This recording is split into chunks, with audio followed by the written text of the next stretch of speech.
नमस्कार, आप देख रहे हैं यंग भारत न्यूज और मैं हूं आपके साथ ज्योति यादव। आज की 3 बड़ी खबरें जिसने पूरे सिस्टम में हलचल मचा दिया। पहली खबर मालेगांव ब्लास्ट केस से जुड़ी है, जिसमें कि एक गवाह ने यह दावा किया है कि योगी आदित्यनाथ को फंसाने के लिए, उनका नाम लेने के लिए उन्हें टॉर्चर किया गया था। साथ ही एक एटीएस के पूर्व अधिकारी का भी बयान सामने आया है, जिसमें उन्होंने कहा है कि आरएसएस के प्रमुख मोहन भागवत की गिरफ्तारी का उनके एक वरिष्ठ अधिकारी ने उन्हें आदेश दिया था। दूसरी खबर बेंगलुरु से है, जहां पर एक पूर्व सांसद प्रज्वल रेवन्ना पर उनको यौन अपराध में दोषी करार दिया गया और जब कोर्ट ने उन्हें इस मामले में दोषी पाया तो वो फपक कर ये सुनने के बाद रोने लगे।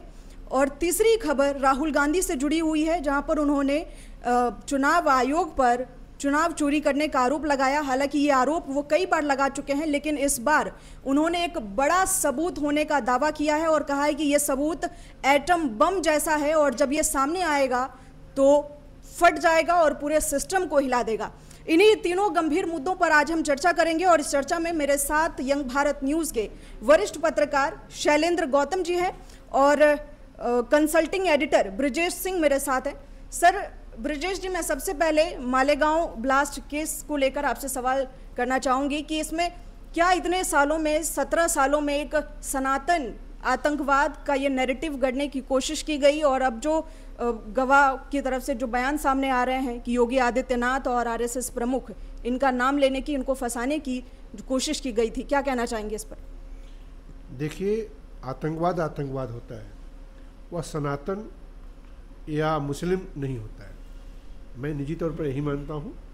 राजनीति चूँकि हमारे देश में हिंदू मुस्लिम की राजनीति होती है, जो जिस खेमे में खड़ा है वो दूसरे धर्म से आने वाले आतंकवादियों को उस तरीके से रंगने की बात करता है।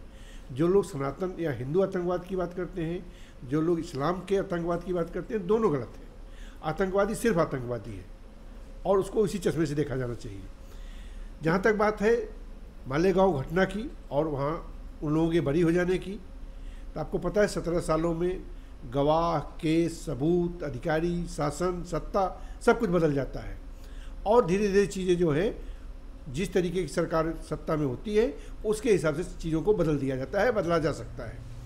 अगर इस मामले में जो लोग आरोपित थे छूट गए हैं तो निश्चय ही कानून की नज़र में अभी वो दोषी नहीं है। लेकिन ज़रूरी नहीं है कि जो लोग न्यायालय से छूट जाते हैं वो वास्तव में दोषी ना हो। हाँ, कानून में चूंकि जो लोग जांच एजेंसियाँ थी वो साबित नहीं कर पाई हैं तो इसका लाभ उन्हें मिलेगा। अब विवाद इस समय ये चल रहा है कि यह हिंदुओं को बदनाम करने की कोशिश की गई। हमारा ये मानना है कि जो 6 लोग इसमें नामित किए गए थे वह कोई हिंदुओं के स्थापित जनप्रतिनिधि नहीं थे, वो हिंदुओं के कोई प्रतीक नहीं थे। ठीक है, वो किसी एक विचारधारा से मिले जुले लोग थे। हो सकता है कुछ समय सरकार ने कुछ ऐसे सबूत जुटाए हों, कुछ ऐसे गढ़े हों या फंसाने की कोशिश की हो, राजनीतिक मदद लेने की कोशिश की हो, कुछ भी संभव है। लेकिन इस नाते हुए सारे के सारे हिंदुओं के प्रतीक नहीं बन जाते, क्योंकि चाहे कांग्रेस हो चाहे बीजेपी हो, हिंदू तो हर जगह है। तो केवल एक पार्टी हिंदुओं के लिए बात करती है, बाकी लोग हिंदुओं की बात नहीं करते, ऐसा नहीं है। इस केस को इस आधार पर देखा जाना चाहिए कि 18 साल पहले जो घटना हुई थी वो घटना बेहद संगीन थी। एक मस्जिद के पास में चौराहे पर, संभवतः उस दिन ईद में नमाज का टाइम था, वहाँ एक धमाका किया गया, लोग मारे गए और उस समय की जांच एजेंसियों ने जिन लोगों को पकड़ा, जिन लोगों को आरोपित किया, वो एक समाज से आते थे और उसके पीछे मकसद ऐसा बताया गया था उन दिनों, जो कि मीडिया में चर्चा थी। संभवतः वह लगातार मुस्लिम वर्ग से कुछ जुड़े लोगों के द्वारा की गई हिंसात्मक घटनाओं के बदले की भावना से घटना कर रहे थे। यह संभव है, हो सकता है, लेकिन चूंकि कोर्ट में साबित नहीं हुआ तो इस मामले में अब जो न्याय की दृष्टिकोण में जो भी मुद्दे हैं उस निगाह से देखा जाना चाहिए। अभी वो लोग आरोपित साबित नहीं हो पाए, उन लोगों को सज़ा नहीं हो पाई, वो बरी हो गए हैं।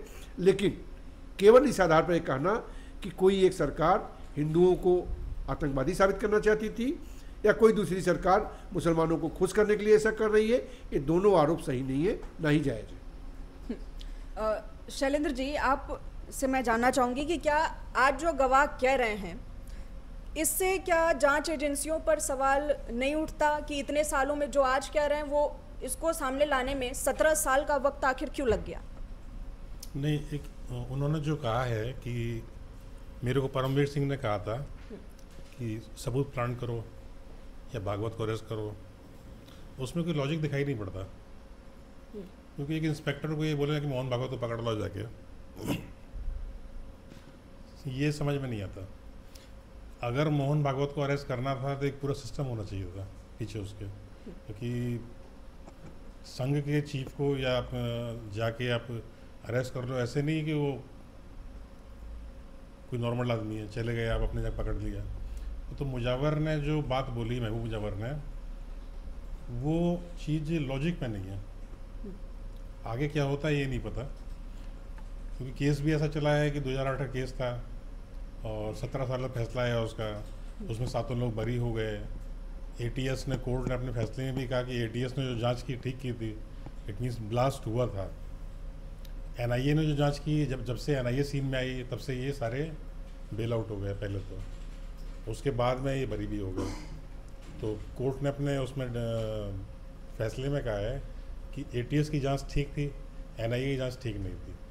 अब मामला हाई कोर्ट जाता है, नहीं जाता है, गवर्नमेंट ले जाएगी उसको, बाद में सुप्रीम कोर्ट भी है। तो अभी ये कहना अब यहाँ बरी हो गए हैं, बट कानून बाकी है अभी। प्रज्वल रेवन्ना का जो केस है, आज उनको दोषी करार दिया है, हालांकि अभी सजा नहीं सुनाई है। क्या इस फैसले के बाद लोगों, न्याय व्यवस्था में लोगों का विश्वास और बढ़ेगा? कैसे देखते हैं आप इस फैसले को? मैं इसे दूसरे निगाह से देखता हूँ। प्रज्वल रेवन्ना राजनीतिक रूप से एक सशक्त परिवार से आते हैं, एच.डी. देवेगौड़ा की फैमिली से आते हैं, और राज्य में इस परिवार का एक दबदबा रहा है। आर्थिक समृद्धि उनके पास थी। अक्सर पावरफुल लोगों के बच्चे तमाम इस तरह की चीज़ों में इन्वॉल्व हो जाते हैं जो सामाजिक रूप से और नैतिक रूप से मान्य नहीं। उनका चाल चरित्र जो भी था वो पूरे प्रदेश को पता था, लेकिन जब तक परिवार की राजनीतिक हनक और रसूख था, लोग चुप्पी साधे रहे। जब उस परिवार की हनक और रसूख को गिराना हुआ तो वही मामले सामने आ गए। तो मैं नहीं कहता हूँ कि प्रज्वल रेवन्ना कहीं से भी निर्दोष है। प्रज्वल रेवन्ना ने निश्चय ही उससे भी ज़्यादा हीनियस क्राइम किए होंगे, लेकिन जब तक वो पावर में थे तब तक उनके खिलाफ कोई कार्रवाई नहीं हुई। और जब दूसरे राजनीतिक लोग पावर में आए तो उनके इन्हीं कमियों को कानून के दायरे में लाकर उनके खिलाफ कार्रवाई की गई। मैं निश्चित तौर पर मानता हूँ ऐसे लोग जो सत्ता के मद में रह करके तरह तरह के अनैतिक काम करते हैं, उनके खिलाफ सख्त से सख्त कार्रवाई होनी चाहिए। इससे समाज को मैसेज जाता है। मतलब इस मामले में सीधा सीधा कहा जाए तो देर जरूर हुई, लेकिन अंधेर नहीं थी, क्योंकि यह जब पहले इनके मामले सार्वजनिक हुए हैं, लोगों की नॉलेज में आए हैं, तब उस समय सत्ता में प्रभाव के चलते ना तो एफआईआर हुई, ना कोई मुकदमा हुआ, ना कोई जांच हुई।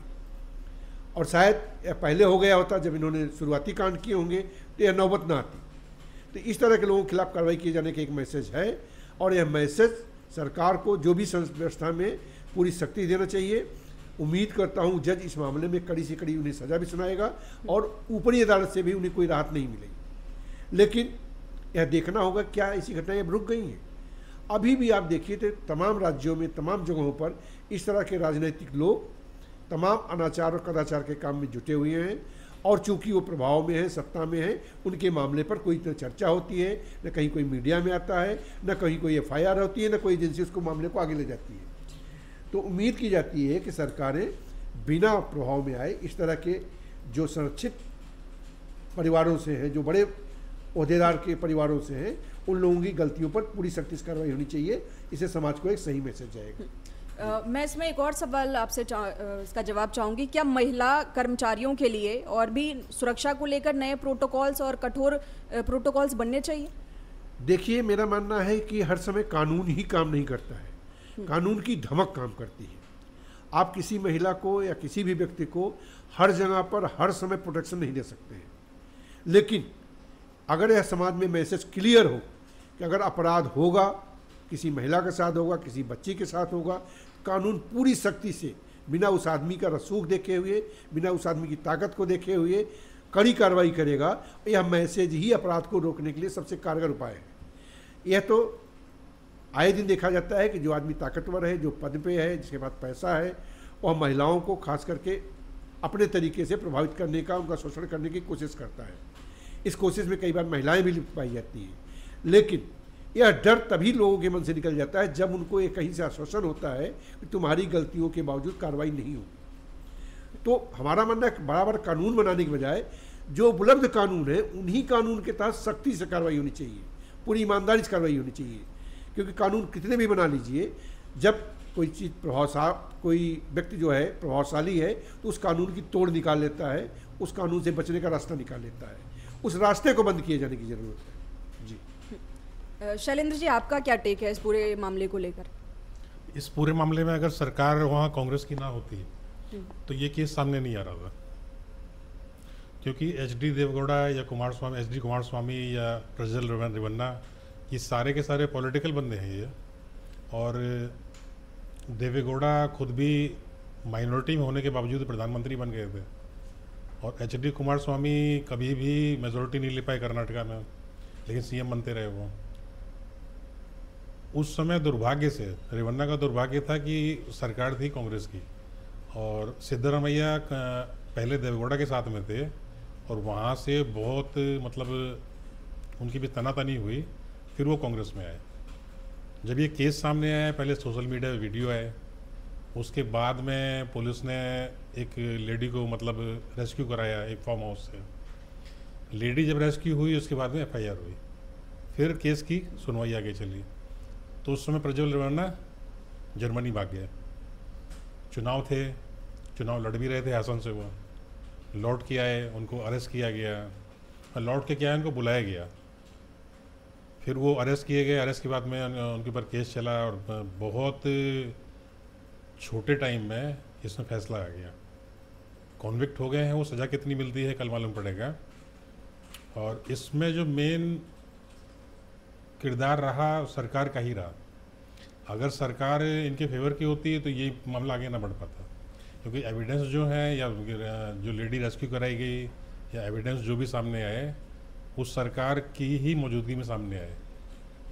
सरकार किसी और की होती है, एविडेंस डिस्ट्रॉय हो जाता। अब राहुल गांधी की दावे पर चर्चा कर लेते हैं। उन्होंने दावा किया है कि उनके पास बहुत बड़ा सबूत है चुनाव आयोग के खिलाफ। हालांकि चोरी का आरोप वो लगातार बहुत पहले से लगाते आ रहे हैं, अब एसआईआर को लेकर भी काफ़ी ज़्यादा उनके खिलाफ हो गए हैं। क्या लगता है वो सबूत क्या होगा और वो कहाँ सार्वजनिक करेंगे? मीडिया में, संसद में, और कैसे, या सोशल मीडिया? नहीं, पॉलिटिशियन कहता कुछ है, करता कुछ है, होता कुछ है। राहुल गांधी इस बात को आज से नहीं बोल रहे। मेरे ख्याल से जब महाराष्ट्र चुनाव हुआ था उसके बाद में ही उन्होंने एआईसीसी में एक कॉन्फ्रेंस की थी सुप्रिया सुले के साथ में। तब उन्होंने कहा था कि महाराष्ट्र में अचानक से 60-65 लाख वोटर कहाँ से चले गए, कहाँ से आ गए। खैर, उनका सवाल गैर वाजिब भी नहीं है, क्योंकि महाराष्ट्र में जो लोकसभा चुनाव हुए थे, आम चुनाव जो हुए थे, तो 48 सीटें वहाँ हैं। उसमें जो इनकी बीजेपी प्लस की पार्टियां थी उनके पास सीटें बहुत कम आई थी। 30 सीटें इनके पास में थी, महाविकास आघाड़ी के पास में थी, और एनडीए के पास में 18 सीटें थी। और उसके 6 महीने के भीतर महाराष्ट्र में चुनाव होते हैं विधानसभा के, और उसमें बीजेपी की सीटें 134 सीटें आ जाती हैं। ये अपने आप में हैरत करने वाली बात है। तो राहुल का आरोप गलत नहीं कह सकते अगर दोनों चुनाव कंपेयर करें तो, लेकिन उनके पास में सबूत क्या है ये नहीं कह सकते भी। वो जब सामने लाएंगे सबूत क्या होता है, कितना होता है, क्या कैसे वो सामने रखते हैं, क्योंकि वो लगातार बोलते आ रहे हैं कि वोटों की चोरी हुई, चुनाव की चोरी हुई, बट इसको प्रूव करने के लिए वो क्या कौन सी चीज़ें सामने रखते हैं देखा भविष्य बताएगा। जी ब्रिजेश जी, क्या वाकई राहुल गांधी के पास कोई इतना बड़ा सबूत है, या फिर बिहार चुनाव को लेकर या फिर 2029 के चुनाव को लेकर एक नैरेटिव बनाने की, रणनीति बनाने की कोशिश की जा रही है? देखिए, इस पूरे मामले में ये लगातार देखने में आया है कि जब भी विपक्ष कोई आरोप लगाता है तो चुनाव आयोग आगे बढ़कर के कभी अपनी बात को नहीं रखा। चुनाव आयोग या तो रिलीज जारी कर देता है, चुनाव आयोग या तो जो है सूत्रों के हवाले से खबर चलवा देता है, सामने आकर के मीडिया के सामने बैठ करके अपनी बात नहीं रखता। जहाँ उससे सवाल पूछा जाए, जो भी विपक्षी दलों द्वारा आरोप लगाए जा रहे हैं उन पर वो आमने सामने जवाब नहीं देता। जब ऐसा होता है तो लोगों का संदेह बढ़ने लगता है। राहुल गांधी निश्चय ही उस संदेह को और मजबूत कर रहे हैं। राहुल गांधी ने लगातार जो है चुनाव आयोग के फैसलों पर सवाल उठाए और चुनाव आयोग ज़्यादातर मामलों में संदेहास्पद तरीके से या तो उस मामले में चुप्पी साध गया या कोई बयान नहीं दिया या कह दिया सवाल ही गलत है। जब तक चुनाव आयोग चूँकि एक संस्था है, इस देश की राजनीति को, चुनाव को पूरी तरह से कराने के लिए जिम्मेदारी उसके पास है और वह पक्ष और विपक्ष के बीच में बंटना नहीं चाहिए। निश्चय ही यह देश के लिए दुर्भाग्य की बात है कि आज चुनाव आयोग पर विपक्षी दलों द्वारा सत्ता पक्ष के साथ होने का आरोप लगा रहे हैं और चुनाव आयोग इस बात को मुस्तैदी से पब्लिक में आकर के, मीडिया में आकर के नहीं कह पा रहा है कि वह जो भी सवाल उठाए गए हैं विपक्षी दलों द्वारा, वह उन मुद्दों पर कहाँ स्टैंड करता है। तो जब एक बार किसी का पूरा कामकाज जो है संदेह के घेरे में आ जाता है, तो जब उस पर आरोप लगते हैं तो लोगों को भरोसा होने लगता है कि शायद यह आरोप भी सही होगा, क्योंकि चुनाव आयोग इस मामले में साफ साफ नहीं कर रहा है। जैसा कि आपने अभी बताया कि महाराष्ट्र के चुनाव में बहुत सारी ऐसी चीज़ें हुई जिनका जवाब आज तक चुनाव आयोग ने नहीं दिया और जो सफाई दी भी वो किसी के गले नहीं उतरी। या इस हालात में यही होता है कि लोगों को लगता है कि शायद फिर से एक बार कुछ ऐसा कर रहा है या पहले भी कहीं किया हो। राहुल गांधी कह रहे हैं तो राहुल गांधी के पास क्या चीज़ें हैं, क्योंकि चुनाव को लेकर के ईवीएम के बहुत सारे मामले में बातचीत हो चुकी है, कर्मचारियों की बात हो गई, इसकी हैकिंग की बात हो चुकी है, वोटर लिस्ट की बात हो चुकी है। अब इस सब के अलावा भी कुछ उनके पास ऐसा कोई प्रमाण है और जब सामने आएगा तभी इस पर बात हो पाएगी। लेकिन राहुल गांधी ने अपने आक्रामक तेवर से साबित कर दिया है कि चुनाव आयोग निष्पक्ष नहीं है और जनता के एक बड़े वर्ग में यह विश्वास दिलाने में कामयाब होते दिख रहे हैं कि चुनाव आयोग निष्पक्षता से काम नहीं कर रहा है, वह सत्तारूढ़ दल के इशारे पर उसके हिसाब से फैसले ले रहा है। ऐसा कि नहीं है कि पहले नहीं होता था, पहले भी होता था, लेकिन वहाँ तब भी जो है सार्वजनिक तौर पर वो बातें नहीं रखी जाती थी, सार्वजनिक तौर पर ऐसा कोई फैसला नहीं होता था कि खुल करके चुनाव आयोग पर कोई सीधा आरोप लगाए। लेकिन जब से मोदी का शासनकाल आया है, तमाम ऐसे इशू होते हैं, कभी प्रधानमंत्री के बयान पर चुनाव आयोग की चुप्पी, दूसरी पार्टियों को नोटिस, या फिर बाद में दूसरे और इशू आ रहे हैं चुनाव की डेट्स को लेकर के, चुनाव के नियम बदलने को लेकर के, अभी बिहार में चल रहे विशेष चुनाव मतदाता सूची जो है उसके पुनरीक्षण को लेकर के, सारे सवालों में कहीं ना कहीं खुद को कारगर पाता है चुनाव आयोग। तो इसीलिए जब चुनाव आयोग के द्वारा किसी राज्य चुनाव में या किसी जगह पर चुनाव में बेईमानी किए जाने और उसका सबूत लेने की बात राहुल गांधी कहते हैं, तो वह लोगों के मन में एक शक और सवाल तो खड़े ही कर रहे हैं और यह हमारे पूरे चुनावी और लोकतांत्रिक सिस्टम के लिए अच्छी बात नहीं है। चुनाव आयोग को आगे आकर के खुद आकर के कहना चाहिए कि जो भी सबूत हैं वह राहुल गांधी ला करके आयोग के सामने रखें, आयोग उस पर अपनी बात रखेगा।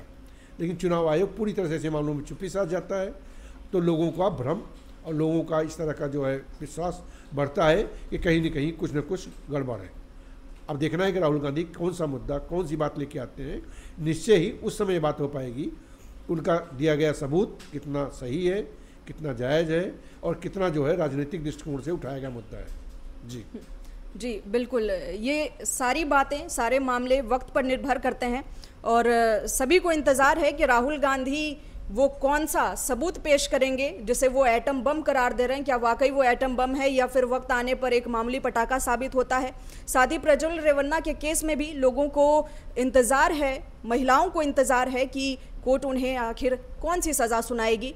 और मालेगांव ब्लास्ट केस में भी अब जो दावे गवाहों की तरफ से और पूर्व अधिकारी की तरफ से किए जा रहे हैं, आखिर उसकी सच्चाई क्या है, इस पर भी जांच होना है।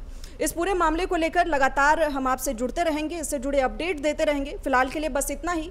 इसी तरह की तमाम बड़ी खबरों और चर्चाओं के लिए जुड़े रहें हमारे साथ, देखते रहें यंग भारत न्यूज़। सर, आप दोनों का भी बहुत बहुत शुक्रिया हमारे साथ जुड़ने के लिए और इस बातचीत के लिए।